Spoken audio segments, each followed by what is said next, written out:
សួស្តីបងប្អូនទាំងអស់គ្នាសូមស្វាគមន៍មកកាន់វីដេអូបទបង្ហាញដែលនិយាយអំពីការគ្រប់គ្រងអាជីវកម្មបែប SME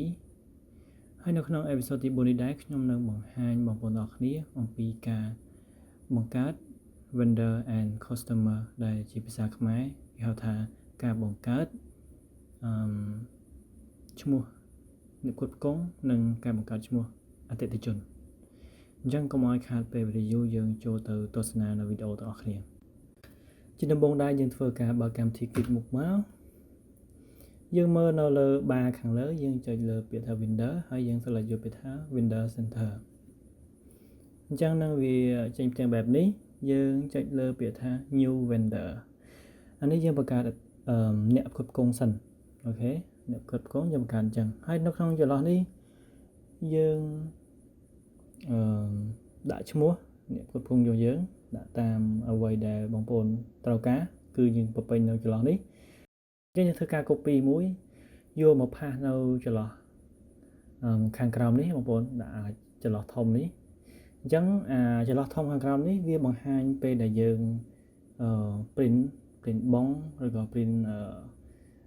វិក័យប័ត្រហ្នឹងវានឹងបង្ហាញឲ្យនៅលើវិក័យប័ត្រហ្នឹងមានព័ត៌មានដែលយើងបំពេញនៅក្នុងចន្លោះហ្នឹងឈ្មោះអាសយដ្ឋានលេខទូរស័ព្ទរបស់គាត់នៅខាងក្រោមអញ្ចឹងខ្ញុំសូមបញ្ជាក់បងប្អូនអរគ្នាបន្តិចចំពោះការបង្កើត vendor ឬក៏ customer នៅក្នុងវីដេអូនេះគឺធ្វើបែបសាមញ្ញគឺបែបអាជីវកម្ម SME ដូចខ្ញុំបានបញ្ជាក់ខាងដើមមកអញ្ចឹងគឺមិនមែនជាស្តង់ដារសម្រាប់ទៅប្រកាសពន្ធបងប្អូនអីទេគឺធ្វើបែបធម្មតាអាចមកប្រើការបានសម្រាប់គ្រប់គ្រងចំណូលចំណាយនៅក្នុងក្រុមហ៊ុនរបស់យើងបានអូខេអញ្ចឹងយើងចូលមើលកន្លែង payment setting មួយទៀតអញ្ចឹងកន្លែង account no នេះគឺយើងដាក់លេខសម្គាល់អតិថិជនយើងមិនហត់ search ឈ្មោះក៏បានយើងចុច001ក៏បានអូខេមកដល់កន្លែង payment term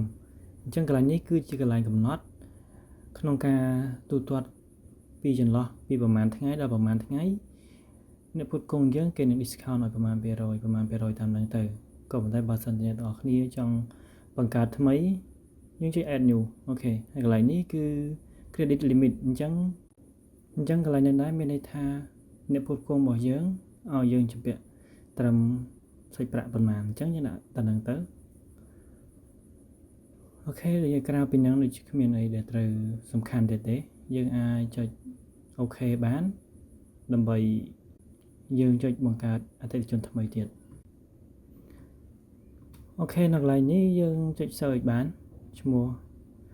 អ្នកផ្គត់ផ្គង់របស់យើង search កន្លែងហ្នឹងក្នុងករណីថាអតិថិជនច្រើនអញ្ចឹងយើងខ្ជិល scroll រកយើងចុច search តែយើងអាចចុច search លេខកូដអ្នកផ្គត់ផ្គង់ក៏បានដែរ001 002ស្រេចយើងកំណត់មិញហ្នឹងអូខេនេះគឺជាព័ត៌មានផ្សេងចំពោះvendor របស់យើងអូខេបើសិនជាបងប្អូនចង់កែប្រែយើងអាចចុចទៅលើសញ្ញាខ្មៅដៃក៏បានយើង double click ទៅលើឈ្មោះvendor របស់យើងក៏យើងអាចចូលកែបានដូចគ្នាអូខេយើង add new មួយទៀតអញ្ចឹងយើងធ្វើការបង្កើតថ្មីមួយទៀតមកធ្វើមួយទៀតយើងនឹងអញ្ចឹងយើងធ្វើមួយទៀតយើងនឹងឈានចូលទៅការបង្កើតឈ្មោះអតិថិជនម្ដងអញ្ចឹងកន្លែងចន្លោះនេះយើងវាយឈ្មោះអ្នកផ្គត់ផ្គង់របស់យើងមកវាយចូលមកអញ្ចឹងយើងវាយចូលរួចស្រេចហើយយើងធ្វើការ copy វាយកមកផាសនៅក្នុងចន្លោះខាងក្រោមដូចមុនហ្នឹងនៅខាងក្រោមបន្ទាត់ទី3យើងដាក់លេខទូរស័ព្ទបំពេញរួចយើងចុចពាក្យថាអូខេហើយយើងកន្លែងនេះយើងខ្វែងមកយើង search អញ្ចឹងមិញយើងមាន2អតិថិជនហើយអញ្ចឹងយើងចង់ search យើងសាក search មួយមកអូខេយើងសាកវាយឈ្មោះអតិថិជនរបស់យើងមក001វានឹងចាញ់ឬក៏យើងចង់វាយឈ្មោះក៏បានដែរអញ្ចឹងយើងធ្វើការវាយឈ្មោះជាអក្សរម្ដងអូខេយើងវាយតែប៉ុណ្្នឹងតិចតួចក៏បានដែរក៏វាចេញឲ្យដែរវាចេញឲ្យអូខេអញ្ចឹងនេះស្រួលមែនទែនក្នុងការបង្កើតvendor តែខ្ញុំសូមបញ្ជាក់ថានៅក្នុងចន្លោះនេះយើងអាច copy ហើយយកមកផាសដើម្បីយើង search ទេបើសិនយើងចង់ copy ផាសយើងចុចកន្លែងសញ្ញា search ហើយយើងយកមកផាសនៅកន្លែង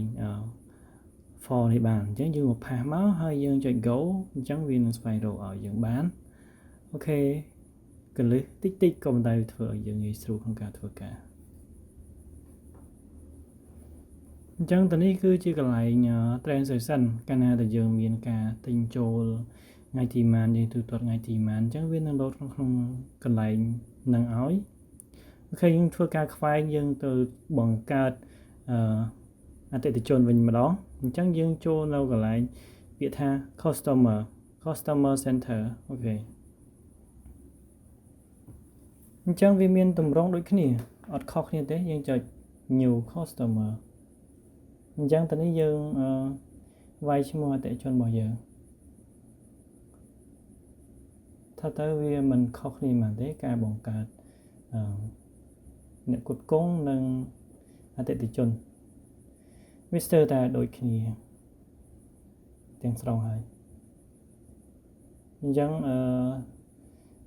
ទីមួយយើងវាយយើង copy មកផាសនៅកន្លែង hello ខាងក្រោមហើយយើងដាក់ទីតាំងអាស័យដ្ឋានរបស់អតិថិជនហើយបន្ទាប់មកយើងដាក់លេខទូរស័ព្ទឬក៏ព័ត៌មានផ្សេងៗសម្រាប់ទាក់ទងចុច OK គឺវារួចស្រេចហើយខ្ញុំក៏ចង់ធ្វើវីដេអូឲ្យវែងខ្លាំងដែរហើយនៅវីដេអូនេះគឺចប់តែប៉ុណ្្នឹងឯងសង្ឃឹមថាបងប្អូនទាំងអស់គ្នាតាមទាន់ហើយនឹងពេញចិត្តនៅវីដេអូនេះនៅវីដេអូក្រោយខ្ញុំនឹងបង្ហាញបងប្អូនទាំងអស់គ្នាអំពីការបង្កើតទម្រង់ invoice មានន័យថាយើងបង្កើតទម្រង់ invoice ដោយអក្សរខ្មែរមានឈ្មោះអក្សរខ្មែរនៅលើទម្រង់ invoice អញ្ចឹងវីដេអូក្រោយសង្ឃឹមថាបងប្អូននឹងពេញចិត្តដោយសារតែកន្លែង